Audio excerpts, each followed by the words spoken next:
అందరికీ నమస్కారం. Epic story లైన్స్‌కు స్వాగతం. శ్రీ గురు చరిత్రలోని అధ్యాయం 3. శ్రీ గణేశాయ నమః, శ్రీ సరస్వత్యై నమః, శ్రీ గురుభ్యోం నమః. ప్రస్తావన: సద్గురు కృప కలుగుతున్నట్టు గుర్తు నామధారకునికి వలె గురి మహిమను గురించి తెలుసుకోవాలన్న జిజ్ఞాస అంతకంతకు అధికమవడం. ఇదే నిజమైన భక్తికి చిహ్నం. ఈ 3, 4 అధ్యాయాలు ఈ విషయాన్నే వివరిస్తాయి. సృష్టి వికాసం కోసం అవతరించిన వారు అత్రి మహర్షి. ఆ కార్యాన్ని నెరవేర్చడానికి తనను తాను దత్తం చేసుకున్న పరమేశ్వరుడే దత్తాత్రేయుడు. అందుకు దోహదకారి అయిన దూర్వాస శాపాన్ని కూడా స్వీకరించాడు. ఆయన త్రిమూర్తాత్మకుడైనందువలన గురుధ్యాన శ్లోకం ఆయనకు సంపూర్ణంగా వర్తిస్తుంది. సిద్ధపురుషులందరి రూపాల్లో మానవాళిని సదా అనుగ్రహించేది ఆయనే. అంటే భగవంతుడే మానవాళికి గురువుగా అవతరించిన దత్తాత్రేయుడు అన్నమాట. అందుకే దత్తావతారాలైన శ్రీపాద వల్లభులు, నరసింహ సరస్వతి, మాణిక్య ప్రభువు, అక్కల్కోట స్వామి, షిరిడీ సాయిబాబా వంటి సద్గురువులకు స్కాంద పురాణాంతర్గతమైన గురుగీతలోని గురుస్తుతి శ్లోకాలు యథాతథంగా సరిపోతాయి. అట్టి వారినే ముముక్షువులు ఆశ్రయించాలని, తదన్యులను కాదని భగవద్గీతలోని 4:34లో శ్రీకృష్ణుడు ఆదేశిస్తారు. ముముక్షు ఇటువంటి దత్తావతారాల చరిత్రలను, బోధలను శ్రద్ధగా పారాయణ, శ్రవణాదులు చేసి శ్రీ దత్తానుగ్రహానికి పాత్రుడవ్వాలి. అప్పుడే తగు రీతిన గురువనుగ్రహం ప్రాప్తిస్తుంది. అందుకే సాయినాథుడు తన భక్తుడైన కుశాబావు చేత శ్రీగురు చరిత్ర 108 సార్లు పారాయణ చేయించారు. ఆ తర్వాతనే అతడు పూర్ణ దత్తావతారమైన సాయినాథుని అనుగ్రహానికి పాత్రుడు కాగలిగాడు. కథారంభము. నామధారకుడు నమస్కరించి, ఓ సిద్ధముని, మీరు నా సందేహాలన్నీ తొలగించారు. నాకు గురువు యొక్క యథార్థ తత్వం తెలిసింది. మీకు జయము. ఇంతకు మీ నివాసం ఎక్కడా? మీకు భోజనం ఎలా లభిస్తుంది అని అడిగాడు. సిద్ధయోగి అతన్ని కౌగిలించుకొని ఆశీర్వదించి నవ్వుతూ, నేను ఎప్పుడూ శ్రీగురుని చెంతనే ఉంటాను. శ్రీగురు స్మరణమే నాకు ఆహారం. ఆ వారి మహిమయే నాకు అమృతతుల్యమైన పానీయము. ఈ గురుచరిత్రలోని గ్రంథము శ్రవణం చేస్తుంటే భుక్తి ముక్తి శీఘ్రంగా లభిస్తాయి. పరిశుద్ధులై దీన్ని 7 రోజుల్లో పారాయణ లేక శ్రవణం చేసిన వారు పాపాలు నశించి శాంతము, ధనధాన్యాలు, దీర్ఘాయువు, జ్ఞానము ఎవరు కోరినది వారికి లభిస్తుంది, నిష్కాములకు ముక్తినిస్తుంది అని చెప్పి తన వద్దనున్న ఆ గ్రంథం చూపారు. నామధారకుడు ఎంతో ఆసక్తితో ఆయన పాదాలకు నమస్కరించి, మీరు ఈ గ్రంథతి సంగతి చెబుతుంటే నాకు ఎంతో దూరం నడిచి దప్పికగా ఉన్నవాడికి సాక్షాత్ అమృతమే పోసినట్లున్నది. ఇది వినడం వల్ల నా అజ్ఞానం ఇంకా తొలగిపోగలదు.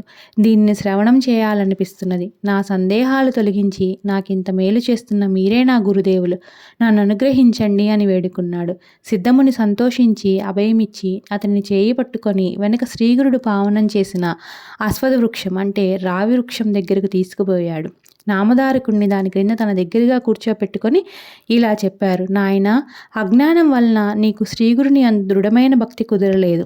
ఆయనను సందేహించడం వల్లనే నీకిన్ని కష్టాలు వచ్చాయి. సదాచార సంపన్నుడైన గురువును పూర్ణమైన భక్తితో విశ్వసించి సేవించగల వారికి మాత్రమే వారి నిజతత్వం అర్థమవుతుంది. అట్టి వారికే కష్టాలతో గిలిగి అభీష్టాలు నెరవేరుతాయి.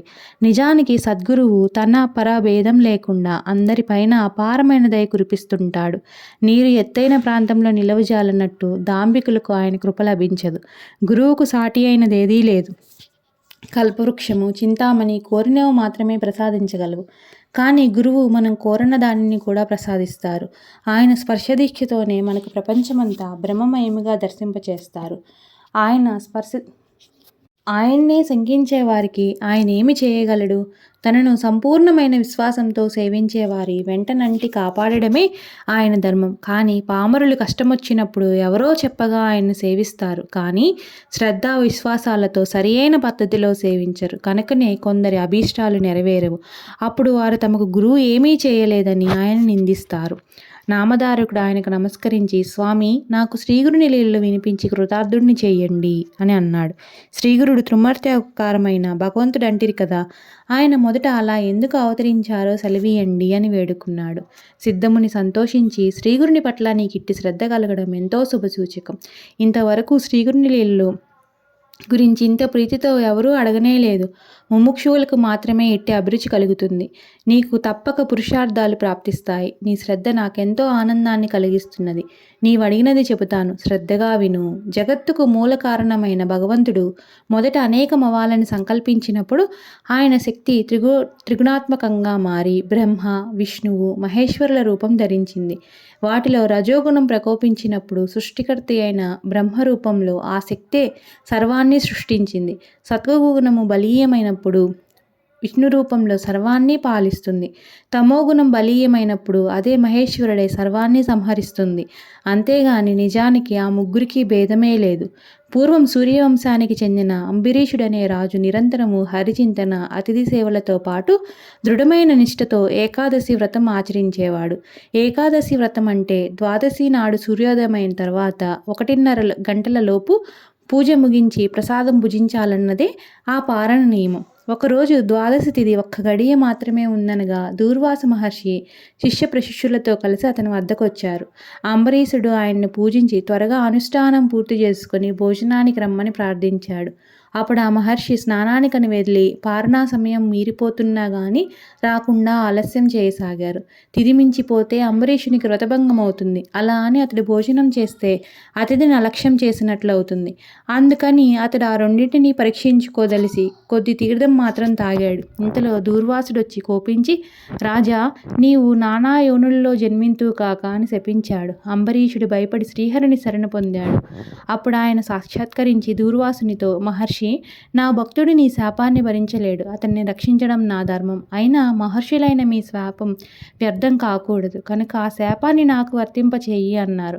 అలాగైనా శ్రీహరి తిరిగి తిరిగి అవతరిస్తూ లోకోపకారం చేయగలడని తలిచి సంతోషించి దూర్వాసుడు, విశ్వాత్మ, మీ గురించి తపస్సు చేస్తున్న యోగులకు ప్రత్యక్ష దర్శనమివ్వడానికి, జంతుయోనులలో జన్మించిన పాపులను ఉద్ధరించడానికి మీరు ఈ భూలోకంలో ఎప్పుడూ అవతరిస్తూ ఉండండి అన్నారు. అందువల్లనే విష్ణువు మత్స్యాది అవతారాలు ఎత్తాడు. కానీ వాటిలో కొన్ని గుప్తంగా ఉండి ఉత్తమ తపస్సులకు మాత్రమే తెలుసుకొని సాధ్యమవుతాయి. ఇట్టి అవతారాలలో ఒకటి దత్తాత్రేయుడు. ఈయన అత్రి అనసూయలకు జన్మించాడు. శ్రీ దత్తాయ గురువే నమః. శ్రీ శ్రీపాద శ్రీ వల్లభాయ నమః. శ్రీ నరసింహ సరస్వతియే నమః. శ్రీ గురు చరిత్రలోని అధ్యాయం 3 పూర్తయిందండి. అధ్యాయం 4ని మరలా చెప్పుకుందాం.